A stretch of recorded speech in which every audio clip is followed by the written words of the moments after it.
à tous, j'espère que vous allez bien. Aujourd'hui, on se retrouve dans un nouvel épisode d'Avis Clos en compagnie de Riam qui me fait l'honneur d'être sur ce canapé avec moi pour me parler de ses débuts en mode, en couture, dans le milieu du management et sa première en tout cas Fashion Week qui a eu lieu en 2023. Exactement. Ouais. Ça passe si vite. Ça passe vite, ouais, c'était un petit moment. Ça te manque un petit peu ou pas? Ouais, carrément. C'était un moment exceptionnel. Le faire pour la première fois, c'était un rêve de gosse un peu. Parce que je voyais ça un peu quand j'étais dans ma chambre en me disant la Fashion Week, c'est un truc que je ferais à mes 40, 30 ans. Mais pour le coup, réussir à la faire à cet âge-là, c'était exceptionnel. Franchement, c'était quelque chose que j'oublierai jamais dans ma vie, ouais, carrément. Est-ce que tu l'as fait Je pense que j'avais à peu près 19, 20 ans, quelque chose comme ça. très jeune? Ouais, j'étais très jeune, ouais. Je me rappelle, il y avait même un article comme quoi j'étais le plus jeune Marocain à l'avoir fait. Ça, c'était plutôt cool à savoir. Il y a quelque chose de gratifiant à savoir que non seulement tu as été le plus jeune à le faire et en plus tu as été le plus jeune Marocain à l'avoir fait. Franchement, ouais, carrément. Carrément, ça m'a fait trop plaisir de le savoir, trop plaisir de le faire. Pendant tout le processus de la création de la collection, je ne m'en rendais pas du tout compte parce que j'étais tellement à fond dans la création, tellement la tête dans le projet que j'avais pas le recul nécessaire pour voir la situation qui se passait autour de moi. Mais c'est quand je suis arrivé, après que je l'ai fini, que tout le monde m'a dit mais ouais, c'est très fort pour l'âge que tu as. Et à cette époque-là aussi, où c'était très compliqué d'intégrer toutes les Fashion Week, c'était très fermé, beaucoup moins qu'aujourd'hui actuellement. Mais c'était un souvenir ouais, inoubliable. Beaucoup de gens m'ont félicité, surtout au Maroc. Ça a eu un très gros impact. Ouais, ouais c'était très cool. Ouais. Donc est-ce que ça a été aussi médiatisé qu'en France ou tu trouves que ça a été plus? Bah, un peu des deux en réalité. Un petit peu des deux. En fait, ça a été médiatisé en France, surtout sur l'événement. Toute la partie communication, bon, il y a eu GQ, il y a eu Vogue, il y a eu Amica, il y a eu Elle, enfin bref. Marie-Claire, parce que c'est comme ça que je t'ai trouvée chez Très cool, Marie-Claire. très cool. Là, j'ai fait une interview chez Marie-Claire, donc c'était très sympa. Il y a eu toute la partie presse de France qui était sur le moment, qui était exceptionnelle, chose que j'aurais jamais imaginé dans ma vie. Et en rentrant plus à la maison, c'était plus le retour à la maison où tout le monde m'a dit incroyable en fait. Tu viens tu viens du pays et tu as transporté ça jusque là-bas. En plus, j'ai fait en sorte de vraiment intégrer et injecter mon ADN et ma culture dans mes pièces et mon défilé. Donc, c'était quelque chose qui a beaucoup touché le peuple, un peu, d'une certaine manière. Donc, je pense que ça a fait les deux, un peu, d'une certaine très cool. Ouais. Donc tu as réussi t'as donné un peu de ta personne dans ce défilé. Toujours, ouais. Et donc toi, tu expliquais que c'était un rêve que tu avais depuis tout petit. Donc, Ouais, toi, exactement. contrairement à d'autres garçons, tu voulais pas devenir policier ou pompier. Ah, c'est une bonne question. Si, je pense que comme tout petit, au début, je commençais par vouloir être footballeur, astronaute, tous ces genres de métiers très cool. Mais après, quand je suis arrivé vers mon adolescence, j'ai pris de passion par un peu ce côté un peu artistique, très, très, très, très intéressant que j'avais aussi de ma famille. J'ai ma tante qui est artiste et ça m'a beaucoup touché quand j'ai grandi dans ça. Du coup, ça m'a vraiment donné une passion pour tout le domaine créatif, artistique. Et en fait, je me suis rendu compte très vite que c'était quelque chose qui me passionnait. Et au fur et à mesure. Ah oui, parce que puis toi, t'es quelqu'un de plus manuel que quelqu'un de très, on va dire, très scolaire, très. C'est ça, ouais, exactement. Ça t'empêche pas, t'as dû forcément apprendre beaucoup. Non, bien sûr. Au moins Bien sûr, te bien sûr. renseigner sur les techniques, Exact. mais t'étais peut-être quelqu'un plus dans la pratique, tu voulais peut-être faire quelque chose de plus concret. Exactement, ouais, c'est très vrai. D'ailleurs, ça a commencé, je me rappelle, à mes tout débuts, à mon adolescence au lycée, je pense. J'avais commencé au lycée quand je faisais des pièces de prêt-à-porter que je donnais juste à mes amis ou que je portais moi-même pour le kiff. Et au fur et à mesure que ça commence un peu à plaire, tu sais, dans le lycée, ah, j'ai bien aimé ça, tu peux m'en faire une et tout. Jusqu'à ce que quelqu'un vienne me voir et me dise, ouais, je te la paye. Et j'étais en train de me dire, quoi, on peut gagner de l'argent avec ça? Ça peut se monnayer, c'est chose, parce que moi je le fais dans ma chambre, hein, c'est du kiff. Et à partir de là, en fait, j'en ai fait une, deux, trois, ça a plu, et puis bouche à oreille, les gens ont adoré. Et j'ai commencé à m'intéresser à fond dans ce domaine-là. Ouais. Donc ça a commencé très jeune, ouais. Du coup à l'école, pas trop concentré sur les cours, ouais. J'étais plus concentré sur mes projets perso, effectivement. Mais comment est-ce que c'est venu pour toi la couture? Est-ce que c'est quelqu'un qui t'a influencé en particulier? Est-ce que c'est parce que tu as vu quelqu'un autour de toi coudre et tu t'es dit « Ah, ça me tente, moi aussi j'ai envie de faire ça ». Justement, pour le coup, dans l'art, ma tante est dedans, mais la couture, c'est pas vraiment quelque chose qui m'a vraiment touché quand j'étais jeune. J'ai plus été amené à, de base, principalement ça a commencé avec, tu sais, au Maroc, on a tous un peu le couturier de la famille qui refait un peu, retouche, les petites chemises pour les cérémonies, un peu des trucs comme ça, c'est des trucs un peu culturels, local. Et j'ai commencé par lui au début, j'ai rejoint son atelier à la base. Il m'a appris un peu dans sa chambre, enfin dans son atelier, pardon, et je reprenais un peu dans ma chambre. Je me suis rendu compte que j'étais bon en couture, mais il était beaucoup mieux que moi. Oui, Donc mais tu forcément, voyais que tu avais des facilités C'est ça, déjà, donc tu t'es dit, carrément. il y a un truc à faire. Carrément, carrément. Et du coup, toute la partie, toute la première chose, les premières collections que j'ai fait, c'était un peu en collaboration avec lui. Il m'expliquait un peu tout comment fonctionnait. Et puis par la suite, pour que quand ça a commencé à évoluer, j'ai un peu plus dédié toute cette partie production et manuelle avec des ateliers de couture à Marrakech. Incroyable. Ouais, C'est c'était- incroyable. ouais, c'est plutôt cool. Donc toi, après, une fois que tu as eu ton bac, Exactement. Ouais. tu es venu en France Exactement. et tu as fait des études de management. C'est ça, exactement. Ouais. J'ai fait des études de management et commerce à Nice. C'était la première année après le bac. En fait, j'avais parlé à ma maman du fait que je voulais de me lancer à 100% dans le projet. Elle m'a dit, écoute, c'est très simple, mon garçon, tu m'amènes un diplôme et puis on voit ça plus tard. Mais je pense que ma mère, elle doit être marocaine aussi, ce qu'elle m'a fait part, elle m'a dit, Je pense toutes les mères, hein. tu fais ce que tu veux, mais avant, tu C'est fais ça. tes études, il y a le diplôme à la fin, et après, tu fais ce que tu veux. Exactement ça. Je pense que toutes les mamans sont un peu dans ça, ce qui a beaucoup de sens. Hein. C'est pour voir un peu pour voir aussi si de mon côté, je tenais vraiment à mon projet, tu vois. Parce que Oui. si c'est un truc qui m'aurait fait chier en bout de 2 ans, j'aurais oublié. Non seulement, Mais pour le coup- en plus, si t'avais pas fini tes études, C'est ça. t'as lâché le projet, C'est ça, tu c'est sais ça. qu'à la fin, attends, tu sais que ça va barder. C'est exactement ça. Du coup, je me suis dit, bon, écoute, pour maman, je vais faire les études. En plus, ce qui est bien, c'est que c'était des études un peu de management de commerce, donc ça m'aidait dans mon processus de lancement de marque, de lancement de société, parce que je voulais vraiment avoir quelque chose d'assez réel, d'assez structuré. Puis quitte à faire des études, autant que ça te serve à quelque chose et que ça te plaise. Carrément, je suis carrément d'accord. Et du coup, pendant toute cette partie-là où je devais aller à l'école, où je devais faire mes cours, etc., je lâchais toujours pas le truc à côté. Et c'est justement quand j'étais à Nice où j'ai eu la chance d'avoir quelqu'un qui m'a repéré un peu de mes créations. Et j'ai fait mon premier défilé à Nice, dans la Côte d'Azur. Et c'est un peu ça qui a donné la feu aux poudres, la feu aux poudres, l'impulsion au projet, qui a fait un peu exploser ça. Parce qu'après ce prochain défilé, c'est juste après ça où j'ai fait la Fashion Week de Paris. Ouais, c'était très très cool. Ouais. Première fois que je découvre vraiment Paris, quoi.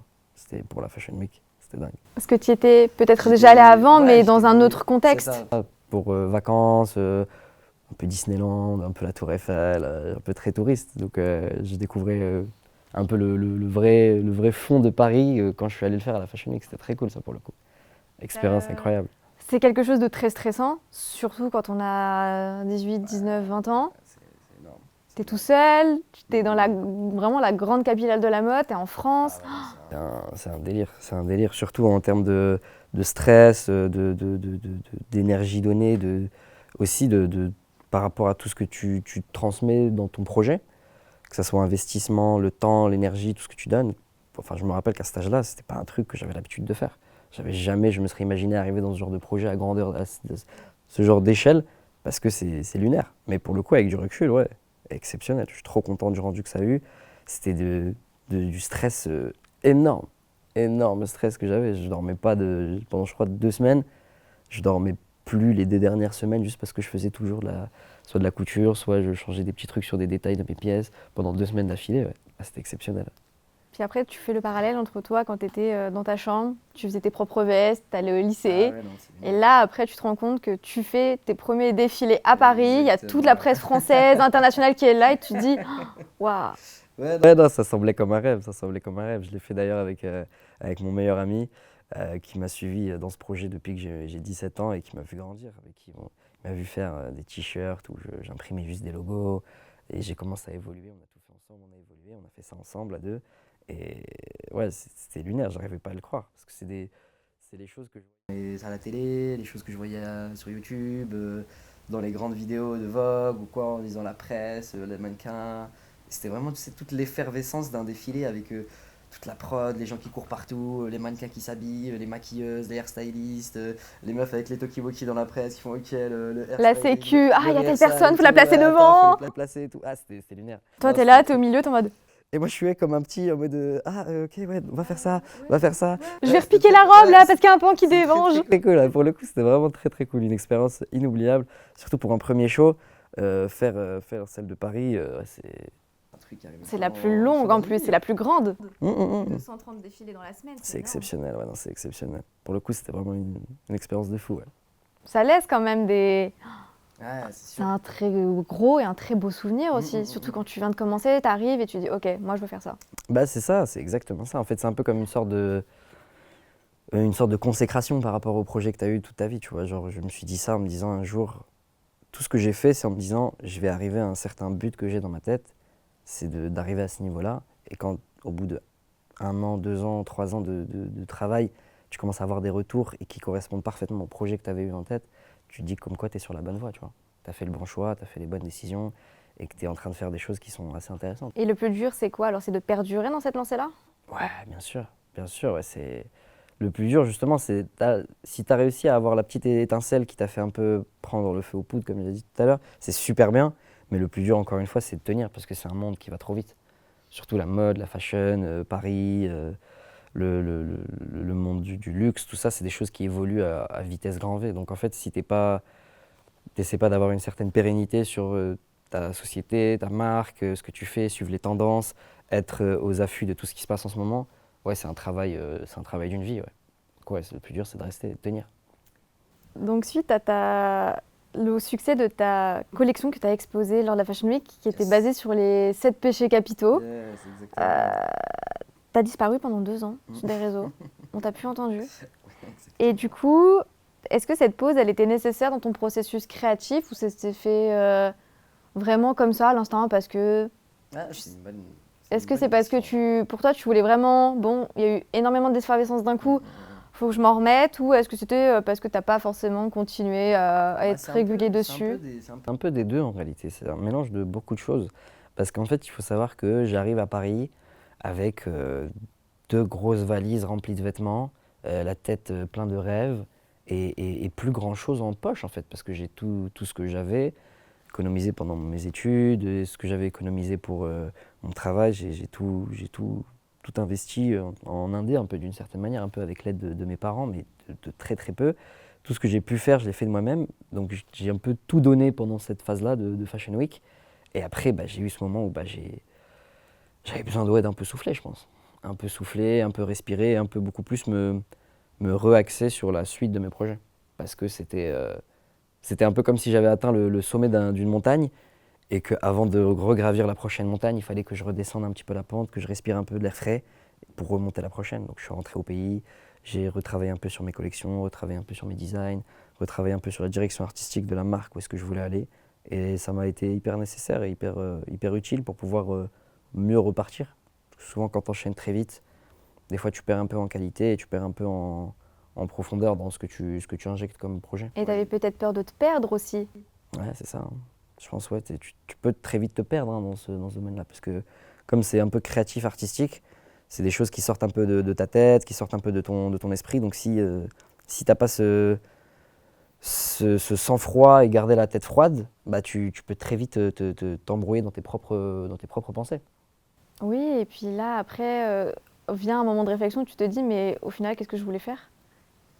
C'était quoi le but de tout ça? Enfin, quelle était la direction que je voulais prendre? Ouais, ça peut arriver pour le coup. Personnellement, j'ai toujours été très focus sur mes objectifs. Très focus, je sais exactement ce que je veux faire, je sais où est-ce que je veux aller, je sais comment je veux le faire. Je pense que des fois, il y a beaucoup de temps qui est important à avoir pour soi-même, ses projets, sa famille, ses proches, pour être beaucoup plus pertinent dans ce que tu fais. Souvent, des fois, enchaîner à la suite, c'est bien pour la présence, mais est-ce que le fond y est vraiment? C'est ça la question. Non, mais c'est intéressant parce que du coup, ça révèle un peu la qualité, la profondeur de ton investissement et de ta personne dans ton travail. Autant tu peux faire quelque chose de très, je veux dire, très régulier, mais ça peut être très superficiel parce que tu te contentes de le faire parce qu'il faut le faire. A contrario, tu peux aussi être très peu présent, dans le sens où médiatiquement, tu peux être très peu présent, mais derrière, tu es investi à 100%, loin de tout ça, mais quand même, tu travailles. Toujours. Ça, c'est quelque chose qui me quittera jamais, ce projet en soi. C'est un peu le projet d'une vie. Hein. J'en discutais avec des amis. Et c'est des gens qui m'ont... J'ai les mêmes amis depuis que je suis au lycée. Et c'est des gens qui m'ont vu avoir le projet-là depuis que j'ai mes 17 ans. Et depuis le lycée, c'est jamais quelque chose qui a quitté ma tête. C'est jamais quelque chose qui est sorti de mon esprit une seule seconde, même si des fois, ça ne marchait pas du tout. J'avais des moments où ça tournait en rond, ça ne fonctionnait pas, ça ne marchait pas du tout comme je le voulais. Mais c'est quelque chose que j'ai jamais lâché parce que j'ai toujours envie de d'injecter vraiment une partie de mon histoire et de ma culture dans ce que je fais. Et c'est hyper important que je le fasse de manière pertinente, avec le cœur. Si des fois le cœur n'est pas disponible et il a besoin un peu plus de repos, c'est important de lui donner pour pouvoir mieux avancer. Et en quoi c'est important pour toi de donner une partie de toi et de ton histoire à travers tes créations? Je pense que pour moi, je pense que c'est peut-être le plus important en fait. Parce que tu peux faire des belles choses, tu peux faire des bonnes choses, mais est-ce que tu fais des choses qui touchent? Ça, c'est pour moi la notion la plus importante. Parce que je fais un travail un peu d'image, un peu de créativité, un peu artistique. Et en réalité, des artistes, il y en a partout dans le monde. Des gens qui font des belles choses, il y en a 1 milliard dans la planète. Mais des gens qui font des choses qui te touchent, c'est un peu plus rare. Et moi, en général, dans ce que je fais, même dans ce que je vois et ce que je consomme en art, j'aime les choses qui me touchent. J'aime les choses qui font un peu écho dans mon cœur. Donc j'essaye un peu de retrouver cette vibe dans mon travail pour avoir ce côté-là un peu plus émotif et un peu plus personnel dans mon art qui va toucher aux gens qui sont concernés. Et là, donc en décembre, tu présentais ton tout premier pop-up où tu présentais ton tout premier parfum. Exactement. Ouh, ouais, on a fait un saut dans le temps. Ouais, ouais là, parce que pendant ces 2-3 ans où tu as disparu, tu n'as pas disparu pour rien, tu as travaillé. Tu as travaillé dans l'ombre, mais tu as travaillé. Ouais, c'est ça. Et donc, tu préparais aussi ce pop-up. Exactement, ouais. Pour présenter ton parfum de ta même collection qui s'intitulait Palais Royal. Exactement, ouais, tout à fait. C'est exactement ça. Et en gros, comme tu l'as dit, j'ai disparu un bon moment pour pouvoir bien un peu restructurer toutes mes pensées, la société et où est-ce que je voulais aller avec ma maison. Parce que c'est un peu l'esprit maintenant que je veux faire, c'est plus une maison à part entière qui gère beaucoup plus à 360. Et encore, en fait, je me suis dit que je vais lancer une nouvelle gamme qui est la parfumerie, qui est quelque chose qui m'a passionné pendant de longues années. Et j'avais envie justement de le faire découvrir aux gens, que j'étais capable non seulement d'aller loin dans la création d'habits en y injectant un peu mon histoire, mais comme moi j'aime raconter des histoires qui touchent, je trouve que ajouter une notion olfactive à mon histoire, ça permet encore plus de faire voyager les personnes. Est-ce que les liens cognitifs nous touchent quand on se rappelle d'un son, ça. d'une odeur, d'une texture, ça nous marque toujours plus? C'est exactement ça. C'est quelque chose, c'est une très bonne réflexion. C'est ça que j'ai voulu faire un peu en donnant ça. Parce que je me suis dit, si moi j'ai beaucoup de choses et des odeurs et des souvenirs qui sont gravés dans ma mémoire par rapport à des moments dans ma vie. Peu importe, imaginons, encore une fois, par exemple, la fleur d'oranger, c'est quelque chose qui me rappellera toujours mon pays, le Maroc, Marrakech, là où j'ai grandi. Et c'est ce que j'ai essayé de faire un petit peu dans mon projet, en racontant une histoire autour de ma collection où j'ai injecté moi-même ma personne dedans. Et j'essaie de le faire avec mes habits visuellement, et j'essaie maintenant de le faire avec mes parfums olfactivement, pour créer quelque chose de vraiment qui vous fait adhérer à la marque à 100%.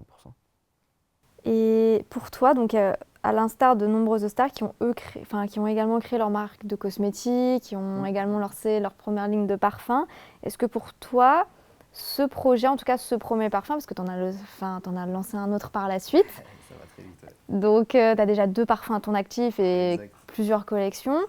Est-ce que pour toi, ce projet était dans la continuité de ta démarche créative? Est-ce que pour toi, tout créateur finit à un moment donné par forcément créer son parfum? Ah, c'est une bonne question. Je ne saurais pas te dire parce que je pense que en réalité, ça va dépendre surtout de là où tu voudrais aller. Si tu es créateur et que tu veux te focus à 100% sur la mode et que ton projet est de devenir une marque de mode, honnêtement, c'est plus intéressant de rester dans ton projet mode parce que les gens pourront penser que tu veux t'éparpiller. Moi, je ne me considère pas forcément comme une marque de mode uniquement, je suis plus une maison qui crée de l'art en général. Et le fait de faire des parfums, pour moi, c'était pas forcément suivre une tendance ou forcément rentrer dans un marché qui fonctionne actuellement. C'était plus une façon de m'exprimer d'une manière différente, un peu plus par les souvenirs, l'olfactif, un 5e sens qui permet de voir les choses différemment. Mais je pense que d'une certaine manière, si tu veux atteindre un certain niveau dans le monde, pour être crédible aussi aux yeux des autres marques, il faut être capable de faire ce genre de choses, je pense. Et là, qu'est-ce qui t'a inspiré justement? Qu'est-ce qui t'a insufflé cette volonté de créer des parfums? Alors, comment ça a commencé? C'est une bonne question. Parce que je me rappelle que j'étais très passionné par les parfums de base. Ça fait peut-être 1 an depuis que je suis à Paris. 1 an et demi avec mon meilleur ami, on a une passion un peu dans les parfums. On est devenu un peu autiste, un peu matrixé sur toutes les maisons de niche. On connaît toutes les boutiques de Paris. J'essaie de reconnaître les parfums, les yeux fermés. On se fait des jeux, des fois des blind tests comme ça. Et en fait, ça commençait vraiment comme un jeu parce qu'on adorait ça. C'était un peu comme un hobby, une passion que j'avais sur le côté. Et en fait, ça m'a tellement plu que je me suis dit, je rêverais d'avoir ma propre odeur, quelque chose que je crée moi-même. Mais pour moi, ça me paraissait c'était une idée qui était à des années-lumière, parce que rentrer dans le monde de la parfumerie, il fallait encore une fois que je casse 1 million de portes, que je rentre dans des labos, que j'ai aucune notion, j'ai encore pas fait d'études dans le domaine, je m'y connais pas du tout. Mais en y réfléchissant, je me suis dit qu'il y avait carrément quelque chose à faire là-dedans et que ça pouvait être intéressant de raconter mon histoire avec ça et de rentrer dans ce domaine-là. Donc d'une passion, le hobby m'a transformé un peu dans un délire qui m'a dit bah écoute, let's go. J'ai commencé à contacter des labos, j'ai commencé à contacter des nez, contacter des parfumeurs et puis j'ai fait un petit peu la signature olfactive de la maison. C'est comme ça que j'aime un peu l'appeler. C'est la signature olfactive et c'est un peu des parfums qui sont à base de mémoire et de nostalgie surtout. La nostalgie de ton pays, forcément pour le premier ou aussi pour le deuxième? Pour le premier, ouais, pour le premier Palais Royal. Pour le premier Palais Royal, c'est vraiment quelque chose dont je me suis inspiré, qui personnellement me touchait le plus, parce que c'était quelque chose qui me faisait vibrer, quelque chose que je ne retrouvais pas en fait ailleurs. Ça vient aussi surtout de ça. Le fait que j'ai voulu créer mon parfum de base, c'est qu'il y avait quelque chose que je ne retrouvais pas dans le marché actuel. Il y avait un truc spécifique que je voulais, même en ayant cherché dans toutes les maisons de niche actuelles, il y avait un truc particulier que je ne trouvais pas. Et j'ai voulu le créer pour moi de base. Et après, je me suis dit que ce serait une super idée de le faire aux gens qui aiment bien la marque et qui sont un peu des clients de la maison et qui peuvent leur parler à 100%. Parce que c'est rigolo, parce que donc dans le premier,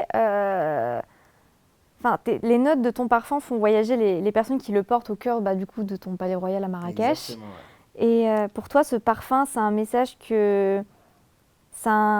c'est un message, en fait, tu fais partager une part de toi-même à travers ce parfum-là en particulier. C'est ça, exactement. Ouais. Comme d'habitude, encore une fois, j'injecte toujours un petit peu de ma personne, de mes souvenirs, de ma mémoire et de ma nostalgie dans ça. Et pour créer ce parfum-là, ouais, je me suis complètement inspiré de mon pays, de ma culture.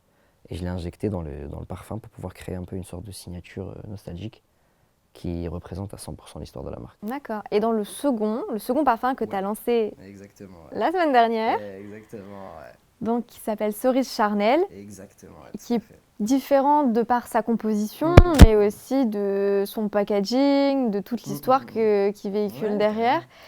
Et lui alors, est-ce que c'est toujours un écho à Marrakech ou là c'est une plus différent celui-là, ouais. C'est plus différent. Tu veux peut-être que je le sors? Ouais. Vas-y, carrément. Je l'ai ramené avec moi. Donc attends, pour voir la comparaison, il faut que tu comprennes avec le premier. Ok. Donc tu as le premier que tu as ici. Donc ça c'est Palais Royal. Donc je me suis inspiré d'une boîte assez simple, assez rectangulaire, avec le tampon de cire que les rois utilisaient pour signer leurs lettres à l'époque. Et du coup toute cette direction artistique, je l'ai fait autour du Palais Royal marocain. Et je me suis inspiré sur quelque chose de beaucoup plus, qui fait vraiment voyager dans le temps. D'accord. Donc en fait, premièrement, tu as la première note, qui est un peu une invitation à découvrir le palais. Donc les grandes portes du palais s'ouvrent et tu rentres dans le jardin du Palais Royal. Donc tu te retrouves un peu à Marrakech, il y a du soleil, les oiseaux chantent, il y a un peu de nuages dans le ciel. Et tu rentres dans le jardin du palais avec des fleurs d'oranger. Donc tu marches un petit peu, tu es un peu submergé, c'est un peu comme un bouquet de fleurs, un rayon de lumière qui arrive. Après tu entres un petit peu plus dans la phase du palais où tu rentres, tu montes les escaliers.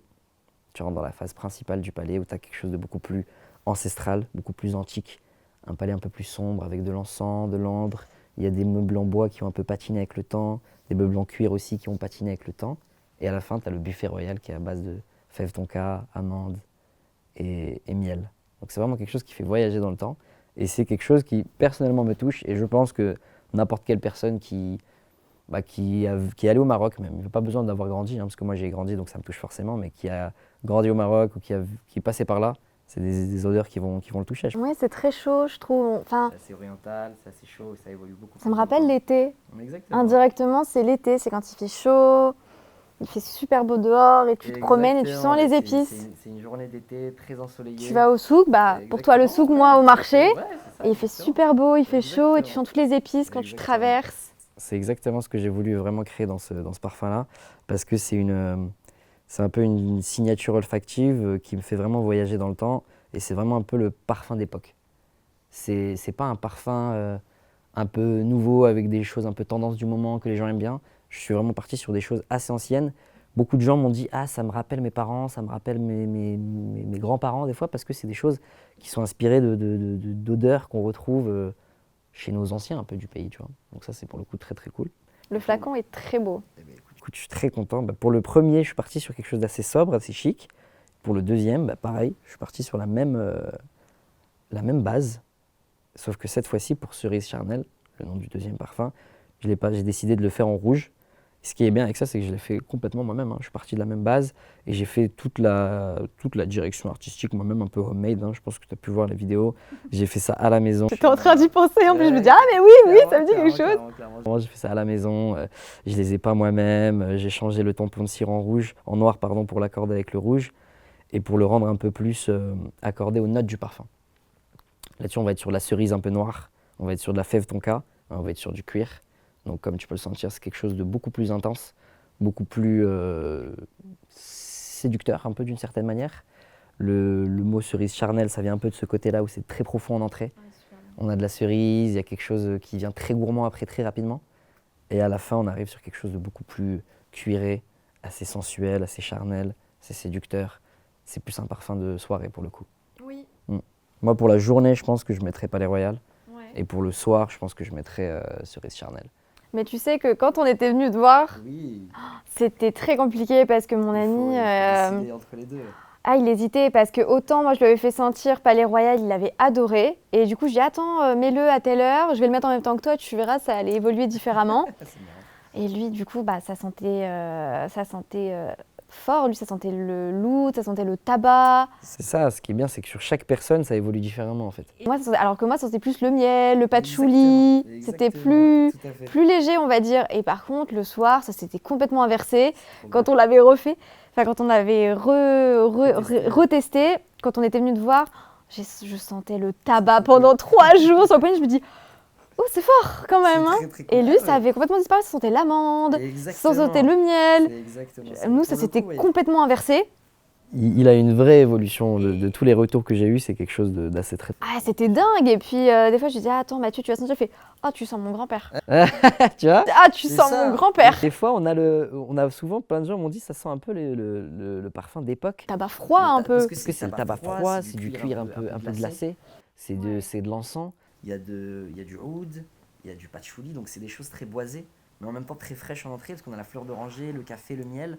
C'est vraiment, honnêtement, j'ai eu l'occasion d'ailleurs, j'ai eu la chance de rencontrer un parfumeur officiel qui est venu au pop-up, qui a testé le parfum et qui m'a dit que pour le coup, c'était une des premières fois qu'il sentait ça. Et ça, pour le coup, pour un parfumeur, c'est une très très belle. C'est incroyable. C'est un vrai compliment pour le coup. Parce qu'en fait, toutes les notes se sont bien harmonisées et ça donnait quelque chose de très unique. C'est exactement ça. C'est une recette en fait que j'ai conceptualisée pendant peut-être plus d'1 an, je pense. Toute la recette, toute la formule, toute la balance des notes, l'équilibrage du pourcentage, etc., les notes de tête, de cœur, de fond. Et pour le coup, arriver à ça, j'en suis très très très content parce que c'est quelque chose d'assez unique, tu vois. Ouais. C'est quelque chose que... En fait, moi, je suis très critique envers moi-même parce qu'il y a beaucoup de parfums et je suis très indulgent. Enfin, je suis pas indulgent avec les gens de dehors, je suis très critique. Et il y a des parfums que j'aime beaucoup mais que je ne mettrai pas si juste il y a une note qui me dérange. Je peux comprendre. Et là, pour le coup, j'ai essayé de faire la note qui s'accorde le plus à ce que je mettrais dans ma vie. Et ça plaît beaucoup. Lui aussi, c'est pour ça qu'il hésitait entre les deux. Il a dit, ouais, mais il y a un truc qui fait que je sens que ça va pas. Je lui dis, Mathieu, allez. Et il avait je te jure, il me disait, je te jure, il y a un truc j'arrive pas à savoir ce que c'est. Mais je crois que c'est l'amertume de la cerise. Je lui dis, moi, je trouve que c'est ce qui donne son charme. Parce que souvent, quand on est dans la cerise très, très, très mûre, très fraîche, on est dans quelque chose d'un peu très acidulé. Oui. Très sirupeux, ça a quelque chose d'un peu... pas évident, et puis je pense que c'est quelqu'un qui a du mal avec le sucré, qui préfère les notes plus fortes, parce que lui c'est quelqu'un qui aime beaucoup les fragrances ambrées en plus. C'est pour ça qu'en fait j'ai voulu faire quelque chose d'assez unisexe, tous nos parfums sont unisexes, parce que j'essaie de faire quelque chose qui peut plaire en entrée, et qui peut tout de suite, à la fin, rééquilibrer le tout. On est sur une cerise un peu sucrée au début, qui devient assez gourmande avec la fève tonka, mais qui tout de suite devient beaucoup plus charismatique avec du cuir. Et c'est pour ça, je trouvais que pour le soir, c'était idéal. Et je lui disais, non, moi j'aime bien, il n'y a aucun problème. Et, C'est ça. et je trouvais que Moi, c'est un peu un parfum de soir, moi, que je trouve. oui, pour sortir, c'est top. Ah, je le mettrais pour sortir le soir, dans une soirée bien habillée, dans une belle veste peut-être en cuir, avec quelque chose d'assez profond. Ouais, pour un rendez-vous même, je trouve que c'est très, il y a quelque chose de très élégant dedans, ouais. Quelque chose de date, moi je le mettrais pour séduire, ouais. C'est un parfum de séduire. Ah, je trouve qu'il est très élégant, enfin, il C'est cool. relève quelque chose, je trouve, Ouais, dans la c'est personnalité de celui qui l'apporte. Super. Et ah ouais, non, là, je sais qu'il avait qu'une hâte, c'est d'être le lendemain pour aller travailler. Je dis, bah, je vais le mettre. Je dis, voilà, tu vas faire tomber c'est cool. tu vas faire tomber des têtes, là. Attention là. Franchement, c'est intéressant parce que c'est un parfum. Je serais pas très serein que ma femme, ma copine puisse le porter. Parce que je sais que ça peut faire tourner les têtes. Si elle la porte, il faut qu'elle soit avec moi. Parce que si elle n'est pas avec moi, ça peut vite tourner dans la. Puis même, tu vois, même au niveau de l'évolution des peaux, enfin, C'est différent de chacun. je trouve que c'est ça qui est incroyable. Ça peut être plus fort chez les autres, chacun a son pH. C'est pour ça que le parfum, c'est un monde exceptionnel. Parce qu'autant les habits, ça tombe un peu mieux sur certains et sur d'autres, mais ça va jamais drastiquement changer. Oui. Sur un parfum, tu peux le spray sur ta peau, ma peau et la peau de quelqu'un d'autre, et puis il y aura 3 odeurs Et différentes. c'est là où c'est intéressant, en sachant qu'on n'aura pas forcément le même résultat déjà d'emblée, mais au fur et à mesure de la journée, ça va encore évoluer. Et là, on se dit, waouh, il y a encore, rien ne va plus là. Faites-vous jure, rien ne va plus. Tout a encore changé. Clairement. Et donc, le premier pop-up, il a été organisé. Est-ce que ça t'avait stressé l'organisation de ce premier? Pareil. En fait, je me suis rendu compte, c'est un ami qui m'a fait la remarque. Je pensais être quelqu'un de très serein, très calme, beaucoup de sang-froid. Mais en fait, je suis juste un Très stressé de la nerveux. vie. Très Je nerveux. suis juste un stressé de la vie. J'en ai pas l'air parce que je suis souvent celui qui s'occupe un peu de toute la logistique avec tous mes potes, quand ça soit les voyages, les sorties, etc. Mais en fait, ça me fait énormément de stress. En fait. Je pensais gérer plutôt bien ça, mais pas du tout. Puis en plus, sachant que c'est quelque chose de personnel qui te tient à cœur, C'est plus ça. Parce que C'est- j'y mets beaucoup de mon cœur, beaucoup de mon âme. Si j'organise quelque chose un peu annexe, une sortie, un resto, un voyage, je peux le faire de manière un peu posée, sans y mettre du cœur. Mais là, pour le coup, j'y mets. là, il y a trop tes de cœur. tripes quand même. J'y mets trop de cœur. Il faut que chaque détail soit bon, le millimètre, il soit. Et après, pesé. t'es vexé si c'est pas Ouais, bien c'est fait. ça, Je sais. En plus, Et quand tu tu vois- sens qu'il y a le petit détail, t'es en mode, c'est bien, hein, mais je kiffe pas. C'est parfait, mais j'aurais aimé que juste. Ouais, t'es en mode. Et puis, des fois, tu peux pas changer, donc t'es en mode, c'est bien, hein, mais je kiffe pas là. Ouais. Je kiffe pas, C'est donc- alors que tout le monde kiffe autour de toi, mais toi, tu sais qu'il y a un petit détail. Et ça sent en plus, t'es en mode, non, mais c'est bien, hein, mais je suis pas au top là. Je suis Puis. pas au max là. Et t'es pas content, parce que toi, t'es pas content, alors tu peux pas en vouloir aux gens d'être contents à ta place, mais t'es en mode, bah c'est bien, mais c'est pas comme moi je voulais que ce soit fait en fait.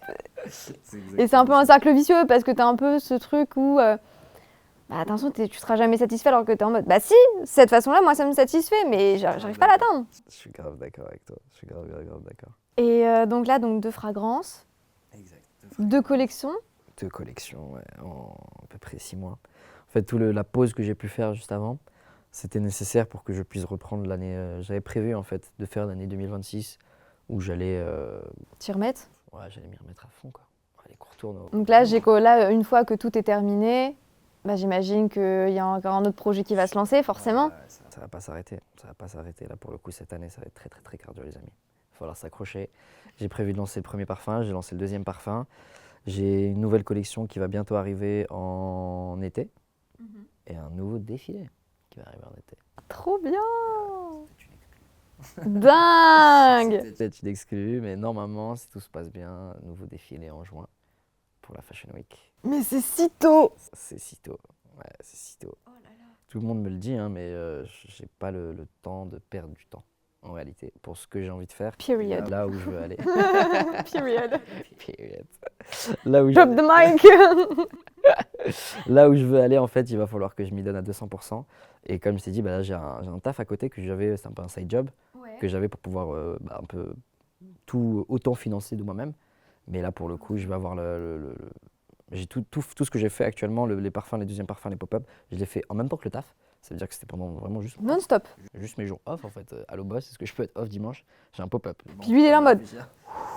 C'est dur, tu me le dis ça une semaine à l'avance, mais bon, on va trouver une Ouh là solution. là. Il est en mode. Lui là. Il m'a dit, j'ai un parfum de côté ou pas? Il dit, bon, ok, on peut trouver une solution.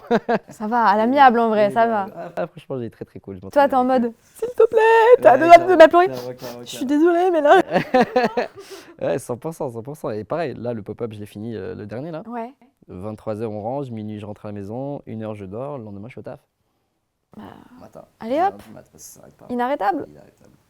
Et là, pour la suite, il y aura beaucoup plus de choses qui vont arriver. Je vais devoir rentrer au pays. je vais devoir retravailler sur une nouvelle collection, sur un nouveau défilé. Et je vais commencer à continuer dans le parfum et faire des collaborations avec plein d'autres choses. Et ça va aller beaucoup plus vite. Ouais. Tu sais que c'est mon rêve d'aller à Marrakech. Mais ouais, Jamais aller. il faut. Parce que j'ai envie de voir la Villa Majorelle. Il faut, madame, il faut. Bah, Depuis que je suis petite, je veux aller à Marrakech. Je voulais, depuis que je suis petite, je veux la voir, je te jure. Il faut, viens. Je connais pas. Et quand tu veux, dès que tu viens, je suis ton guide personnel. Trop bien. Visiter la ville, les côtés un peu secrets, cachés. Je connais pas. Et tout le monde me dit, mais il faut que tu y ailles. Je dis ouais, mais moi je suis toute seule. Non, Je parle pas arabe, moi. Si, je sais dire quelques mots. Aussi Shukran. Chocolat, c'est bien, c'est bien. On peut pas faire une grosse conversation, Ça me suffit. mais voilà. On peut pas discuter de grand chose, mais ça permet de conclure, on va dire. Chocolat, ça s'arrête Je là. prendrai des Merci, cours. monsieur. Je te coacherai, ouais. Super, impeccable. Puis on fera un vlog là-bas. Magnifique. On s'en fera une là-bas, une interview là-bas, à la Mamounia. Trop bien. Ah, ça peut être très cool. Dans de très très bonnes conditions, toujours. Très cool, hein. Franchement, ça va être très très sympa, ouais. C'est sûr. Bah écoute, moi en tout cas, je trouve que aussi les flacons me rappellent, tu sais, le Gabriel de Chanel. Oui. Beaucoup de gens qui me l'ont Tout le monde a dû te le dire. dit, effectivement. Parce qu'il est très classe. Bah, ça me fait super plaisir, en tout cas, déjà principalement. Mais on sent qu'il y a une inspiration, mais ça reste quand même toi. Bah, en fait, je suis parti sur quelque chose de base assez sobre. Je voulais quelque chose parce que je fais déjà un parfum très oriental en quelque sorte. Je fais un parfum qui représente le Maroc. Je suis marocain. Et je voulais pas que ça soit un peu trop ostentatoire dans le packaging et dans l'image que ça renvoie. Je voulais faire quelque chose d'assez sobre, assez chic, mais qui s'exprime par son produit, qui s'exprime par son odeur. Et c'est quelque chose qui marque plutôt les gens, en fait. Je trouve que c'est plutôt cool. Ce qui est bien, c'est que j'ai 2 couleurs qui sont assez distinctes et les gens, ça leur plaît carrément, tu vois. Parce qu'ils ont chacun leur signature, ils sont uniques. Ah, ils sont uniques, ouais. Chaque parfum que tu achètes chez moi, il est numéroté, signé, unique, et tu reçois une petite carte avec. Ah, d'ailleurs, je crois que je l'ai ici. Très bonne idée de montrer ça à la caméra. Chaque parfum que tu achètes, tu reçois une sorte de carte ici, un peu VIP. C'est la carte Palais Royal Social Club, qui est une pièce assez rare. Je pense d'ailleurs que ton... Ouais, il l'a eu, il était très content. Elle est là, hein. Et en fait, c'est une carte en métal qui est unique au monde et qui te donne en gros un accès à tous les défilés, tous les pop-up stores, avant-première, collection en avance et sur mesure. Incroyable. Il n'y a que 100 cartes que j'ai fait dans le monde actuellement. Il n'y en a plus beaucoup parce que j'ai sold out. Dingue. Et là, pour la prochaine collection, ça va être les dernières cartes qui vont arriver puisqu'on va arriver sur le prochain défilé. Donc en fait, là, c'est maintenant que tout se joue pour les gens. Et après, t'en referas plus. Et après, j'en referai plus. J'en referai plus, c'est un peu l'effervescence du début. En fait, j'aime beaucoup cet esprit de remercier les gens qui sont là depuis le début et qui te suivent alors que personne ne te suit. Parce qu'en fait, je trouve que c'est intéressant d'avoir un peu la vision sur quelqu'un qui n'a pas encore pété en quelque sorte. Parce que c'est facile de suivre quand tout le monde suit. Oui. Tu vois ce que je veux dire? Quand ça va marcher, ça sera beaucoup plus facile, dans le sens où je serai suivi par des millions de gens, tu vois, dans le sens, c'est à titre encore une fois d'objectif, hein. Le projet, ça serait d'être suivi par des millions de gens, mais ça sera beaucoup plus facile de suivre quand tout le monde suit. Oui, une fois qu'il y en a un qui a lancé le truc, Si qui a lancé une perche, c'est ça. tout le monde va rattraper. Et exactement, tu vois. Pour moi, j'aime récompenser les gens qui croient aux gens qui croient en eux. Et c'est un peu ça que je fais en remerciant les gens qui viennent chez moi, qui sont clients de la marque et qui me font confiance un peu d'une certaine manière. Puis dans tous les cas, il faut que tu crois en toi. Parce que si toi-même tu crois pas en toi, personne ne te suivra. Il faut que tu montres que tu as cette conviction que tu es en mode oui, ce que je fais c'est bien, ça en vaut la peine. Ça en vaut la peine, bien sûr, j'y crois à 100%. Et c'est pour ça que je remercie énormément les gens qui font le pas. Parce que il y en a qui auraient pu le faire, il y en a qui auraient dû le faire, il y en a qui l'ont pas fait.